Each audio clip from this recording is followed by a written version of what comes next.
Hello all of you. আজকে আমরা করতে চলেছি ইনভেস্টমেন্ট অ্যাকাউন্ট, যেটা BCom third semester Calcutta university আন্ডারে খুব একটা ইম্পর্টেন্ট টপিক, যেখান থেকে আমাদের 10 মার্কসের কোশ্চেন আসে।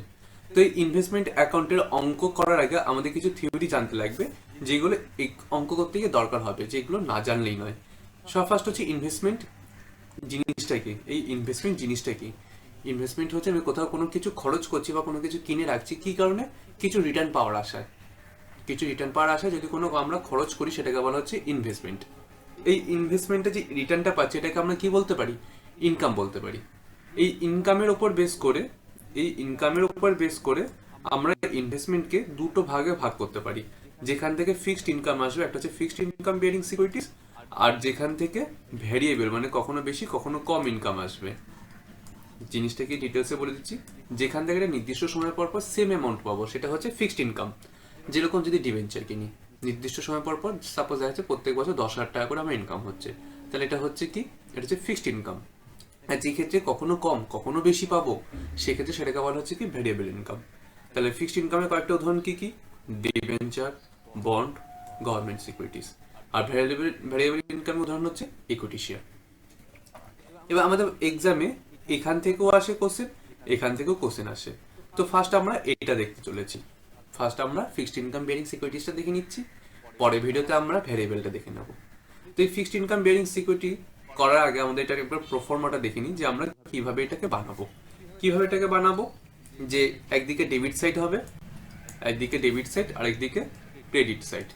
তো এই ডেবিট সাইড ক্রেডিট সাইডের মধ্যে কি কি আছে? আমাদের অ্যামাউন্টের ঘরে তিনখানা অ্যামাউন্ট আসবে। একটা হচ্ছে নমিনাল, একটা হচ্ছে ইন্টারেস্ট, আর একটা হচ্ছে কস্ট।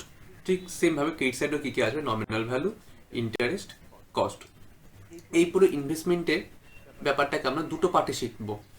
আমরা ইনভেস্টমেন্টটাকে দুটো পার্টে শিখবো। কি কি দুটো পার্ট? একটা শিখবো এটা অ্যাকাউন্টিং, যেটা আমরা পরে শিখবো। একটা শিখবো এটা অ্যাকাউন্টিং, আরেকটা পার্ট কি হবে? Amount calculation. অ্যামাউন্ট ক্যালকুলেশন আলাদা করে শিখবো। তোমাদের যেটা বেশি অসুবিধা হয়, সেটা কোথায় অসুবিধা হয়? অ্যামাউন্ট ক্যালকুলেশন অসুবিধা হয়। অ্যাকাউন্টিং তোমরা খুব সহজেই পেরে যাবে। তো সবার আগে তার জন্য আমরা দেখে নিই যে কিভাবে আমরা অ্যামাউন্ট ক্যালকুলেট করব। তো অ্যামাউন্ট ক্যালকুলেট বলতে গিয়ে আমরা দেখতে পাচ্ছি যে তিনখানা অ্যামাউন্ট আমাদের বার করতে লাগবে, নমিনাল, ইন্টারেস্ট আর কস্ট। এই তিনখানা অ্যামাউন্ট কি করে বার করবো, সেটা আমরা ফার্স্টে দেখে নিই। তো ফার্স্ট হচ্ছে আমরা দেখছি নমিনাল ভ্যালু। নমিনাল ভ্যালু কি করে বার করব? তো নমিনাল ভ্যালু কিছুই না, নমিনাল ভ্যালু হচ্ছে ফেস ভ্যালুটাকে বলা হচ্ছে নমিনাল ভ্যালু। তো ফেস ভ্যালু কি করে পাবো তোমরা বলো? যে নাম্বার, যতগুলো নাম্বার, তার সাথে প্রত্যেকটা ফেস ভ্যালু গুণ করবো, তাহলে নমিনাল ভ্যালু পেয়ে যাবো। যেরকম আমরা বলতে পারি যে 1000 খানার ডিভেঞ্চার অফ 100 ইচ, তার মানে সেক্ষেত্রে আমাদের নমিনাল ভ্যালু কত হচ্ছে? 1000 ইন্টু 100। তাহলে এইভাবে পাবো আমরা নমিনাল ভ্যালু। এরপর পাবো হচ্ছে আমরা ইন্টারেস্ট ক্যালকুলেট করতে লাগবে। ইন্টারেস্ট কি করে পাবো? নমিনাল ভ্যালুর উপর আমরা যে রেটটা বলে দেবে, সেই রেটটা গুণ করব। রেট আমাদের অবশ্যই বলবে, যেরকম যদি বলে 9% গভর্নমেন্ট বন্ড, 9% ডিভেঞ্চার, 10% ডিভেঞ্চার, এই যে ফার্স্টে পার্সেন্টেজ বলছে, এটাই হচ্ছে রেট। তো আমাদের এরকম রেট বলে দেবে, সেই রেটটা দিয়ে গুণ করব। তার সাথে গুণ করবো কি? Time period. এটা সব থেকে ইম্পর্টেন্ট, তোমাদের এই জায়গাটাতে এসে অসুবিধা হয় বেশি। Time period. তো ফার্স্ট হচ্ছে নমিনাল ভ্যালু, তার সাথে মাল্টিপ্লাই হবে রেট, তার সাথে মাল্টিপ্লাই হবে টাইম পিরিয়ড। এবার টাইম পিরিয়ড কি করে পাবো? টাইম পিরিয়ড অলওয়েজ আমরা কিভাবে দেখবো? কোম্পানি লাস্ট কবে ইন্টারেস্ট দিয়েছে, তারপর থেকে বাকিটা সময়। From the date in which company given interest, সেটা থেকে আমরা দেখবো যে বাকি কতটা সময়। যেরকম আমরা একটা উদাহরণ দেখে নিচ্ছি, বুঝতে সুবিধা হবে। সাপোজ কোম্পানি ইন্টারেস্ট দিয়েছে, লাস্ট ইন্টারেস্ট দিয়েছে 31 মার্চে, আর আমি সেই সিকিউরিটিটাকে বিক্রি করতে চলেছি। সাপোজ দেখা যাচ্ছে আমি বিক্রি করতে চলেছি 1/7। তাহলে আমার কতটা সময় টাইম পিরিয়ড কত বেরোবে? আমাদের টাইম পিরিয়ড বেরোবে এখান থেকে, লাস্ট কবে দিয়েছে তারপর থেকে। তার মানে কত হচ্ছে? 3/4, 5, 6 অবধি, মানে 3 মাস। কারণ 7 হবে না, কারণ 7-এর 1 তারিখে 4, 5, 6। তাহলে কি করব? টাইম পিরিয়ড হবে আমাদের 3/12। বোঝা গেল? যদি এটাই 7-এর বদলে আমি একসাথে বদলে বলতাম যে সাপোজ এই একসাথে বদলে যদি আমি বলতাম 1/9, তাহলে কত হতো? আমরা দেখতাম 3/4, 5, 6, 7, 8, 5 মাস হতো। কারণ 9টাকে ধরবো না, কারণ ওটা 1 তারিখেই আছে। তাহলে 5 মাস, তাহলে সেক্ষেত্রে কি হতো 5/12। আশা করি বোঝা গেল ইন্টারেস্ট কি করে ক্যালকুলেট করব। এরপর যতটা অসুবিধা হবে আমরা অঙ্ক করতে তো দেখে নেব। এবার সব থেকে ইম্পর্টেন্ট পার্ট, সব থেকে কনফিউজিং পার্ট, সেটা কি কস্ট ক্যালকুলেশন করা। সেটা কি কস্ট ক্যালকুলেশন। তো এবার আমরা সেটা দেখতে চলেছি। কস্ট ক্যালকুলেশন, এই কস্ট ক্যালকুলেট করার আগে আমাদের দুখানা টার্মের সাথে ইউজ টু হতে হবে। সেই দুখানা টার্ম কি কি, একটা হচ্ছে কাম ইন্টারেস্ট, একটা হচ্ছে এক্স ইন্টারেস্ট। এক্স ইন্টারেস্ট মানে কি, যার মধ্যে যে প্রাইসটার মধ্যে, সাপোজ একটা প্রাইস হতে বিক্রি হচ্ছে 2000 টাকায় বিক্রি হলো, 100 টাকায় বিক্রি হচ্ছে, এটা 120 টাকায় বিক্রি হচ্ছে, তো বিভিন্ন টাকায় বিক্রি হচ্ছে, এই বিক্রি অ্যামাউন্টের মধ্যে ইন্টারেস্ট ইনক্লুড নেই, সেটাকে বলা হচ্ছে কি এক্স ইন্টারেস্ট। আর যে ক্ষেত্রে ইন্টারেস্ট ইনক্লুড আছে সেক্ষেত্রে সেটাকে বলা হচ্ছে কি কাম ইন্টারেস্ট। এবার ইন্টারেস্ট ইনক্লুড নেই, ইন্টারেস্ট এক্সক্লুড আছে, এই ব্যাপারটা কি, কোম্পানি কি করে, যে ডেটে ইন্টারেস্ট দেওয়ার থাকে সেই ডেটে কোম্পানি যার কাছে থাকে তাকে ইন্টারেস্ট দিয়ে দেয়। কোম্পানি অত দেখতে চায় না যে কার কাছে কতদিন থাকলো, তো সের জন্য যখন বিক্রি হয় তখন যার কাছে যতদিন থাকলো সে সেই হিসাবে ইন্টারেস্ট নিয়ে নেয় অথবা দিয়ে দেয়। বোঝা গেল, কারণ তার কাছে তো ছিল, এটা তো ফিক্সড ইনকাম, তো জানা যাচ্ছে না 1 মাস থাকলে কত ইন্টারেস্ট হবে, 2 মাস থাকলে, সাপোজ আমি যদি বলি যে 6000 টাকা 6 মাস পর পর তোমাদের ইনকাম হয়, তো তোমরা বলতে পারো যে 1 মাসে কতটা, 1000 টাকা করে। তো এইভাবেই কতটা সময় কার কাছে থাকলো তার উপর বেস করে ইন্টারেস্টটা তাদেরকে দেওয়া হয় অথবা নেওয়া হয়।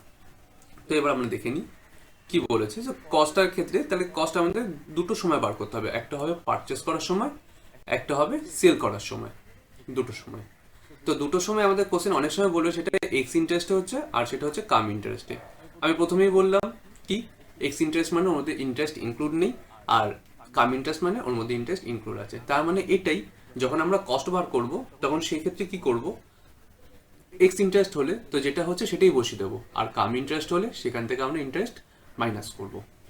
তো দেখো যদি এক্স ইন্টারেস্টে বিক্রি হয় তাহলে কতগুলো বিক্রি হচ্ছে ততগুলো, ইন্টু এক্স ইন্টারেস্ট প্রাইস, এটা আমাদের কোশ্চেন বলবে, প্লাস হবে কি যদি ব্রোকারেজ দিতে হয়, পারচেজের সময় আমাকে ব্রোকারেজ দিতে হচ্ছে, তাহলে আমার বেশি খরচ হচ্ছে, তাহলে সেটাকে আমরা করব অ্যাড।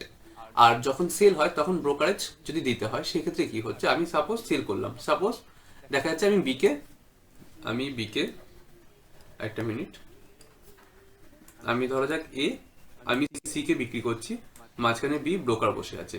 তাহলে আমি যখন সি কে বিক্রি করতে যাচ্ছি তো আমার কাছে যখন টাকা আসে এটা কার মাধ্যমে হচ্ছে, বি এর মাধ্যমে হচ্ছে, বি এর মাধ্যমে হচ্ছে।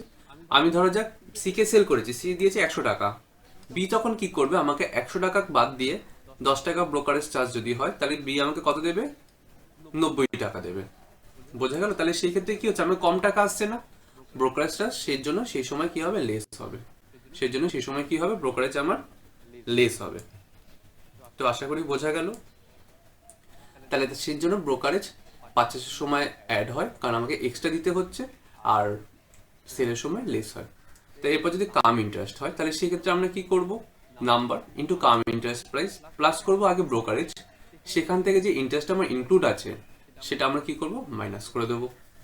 এরপর সেল করার সময় আবার দু রকম ভাবে সেল হতে পারে, সেটা এক্স ইন্টারেস্টে, হতে পারে সেটা কাম ইন্টারেস্টে।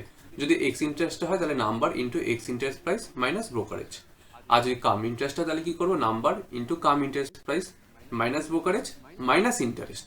তো বোঝা গেল, এতক্ষণ আমাদের গেল হচ্ছে অ্যামাউন্ট কি করে ক্যালকুলেট করব। আশা করি যদি ডাউট না থাকার কথা, যদি ডাউট থাকে তোমরা কমেন্টে জানিও, আমি আবার তোমাদেরকে ক্লারিফাই করে দেবো। তো এরপর আসছে হচ্ছে আমাদের জার্নাল পার্ট। জার্নাল পার্ট মানে আমরা এতক্ষণ দেখলাম অ্যামাউন্ট কি করে ক্যালকুলেট করব, এবার আমরা দেখতে চলেছি অ্যাকাউন্টিং কি করে করব। এক্ষুনি বললাম যে আমরা অ্যামাউন্ট কি করে ক্যালকুলেট করব সেটা দেখলাম, আর এবার আমরা দেখতে চলি অ্যাকাউন্টিং কি করে করব। আচ্ছা, যখন যখন আমি ইনভেস্টমেন্ট পারচেস করব, এই অ্যাকাউন্টিং করার আগে আমাদের মডার্ন অ্যাপ্রোচটা একবার রিক্যাপ করি তোমাদেরকে।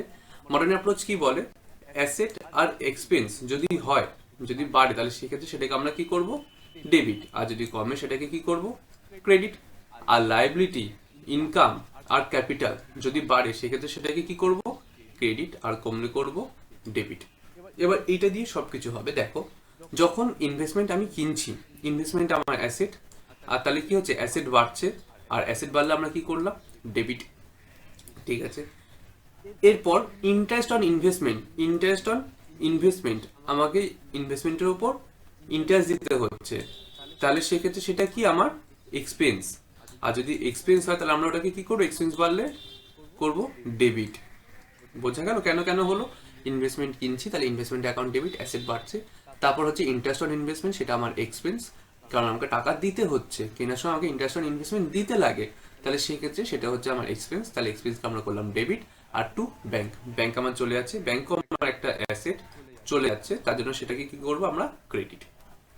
নেক্সট নেক্সট বলেছে কি, নেক্সট যখন আমি ইন্টারেস্ট পাবো, যখন আমি ইন্টারেস্ট পাবো, মানে আমি তো ইনভেস্টমেন্টটা রেখেছি, যেদিনকে ইন্টারেস্ট আসার ডেট হচ্ছে, কোম্পানি আমাকে ইন্টারেস্ট দেবে, তাহলে যখন আমি ইন্টারেস্ট পাবো তখন আমার কাছে টাকা আসছে, তাহলে what comes in, bank comes in, তাহলে ব্যাংক অ্যাকাউন্ট করবো ডেবিট।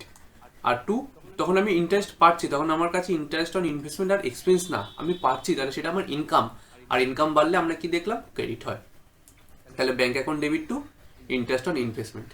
নেক্সট তারপর কি হচ্ছে, যদি আজ সেল করা হয়, ইনভেস্টমেন্টটাকে যদি সেল করে দিই, তাহলে সেই ক্ষেত্রে কি হবে, আমাদের টাকা আসবে, তাহলে bank account debit, bank account debit হবে। টু টু কি হবে, ইনভেস্টমেন্ট, কেন ইনভেস্টমেন্ট হবে, কারণ আমি সেল করছি, তার বদলে আমার ইনভেস্টমেন্ট চলে যাচ্ছে, অ্যাসেট চলে যাচ্ছে, আর অ্যাসেট কমে গেলে আমাদের করা হয় ক্রেডিট।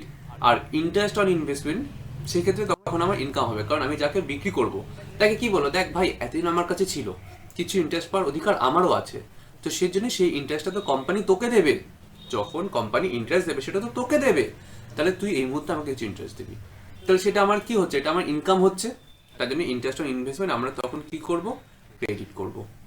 এরপর যখন যখন যখন যখন আমরা সেল করব, তখন তখন আমাদের প্রফিট বা লস বেরাবে। কি বললাম, যখন যখন আমরা সেল করব তখন তখন আমাদের প্রফিট অথবা লস বেরাবে। সেক্ষেত্রে কি হবে, যদি প্রফিট হয় তাহলে আমাদের ভালো লাগবে, আর ভালো লাগে আমরা করি ক্রেডিট, তাহলে profit and loss account credit, আর ইনভেস্টমেন্ট অ্যাকাউন্ট ডেবিট, ঠিক আছে। আর যখন যখন আমাদের লস হবে তখন আমাদের এন্ট্রি কি হবে, profit and loss account debit to investment. বোঝা গেল?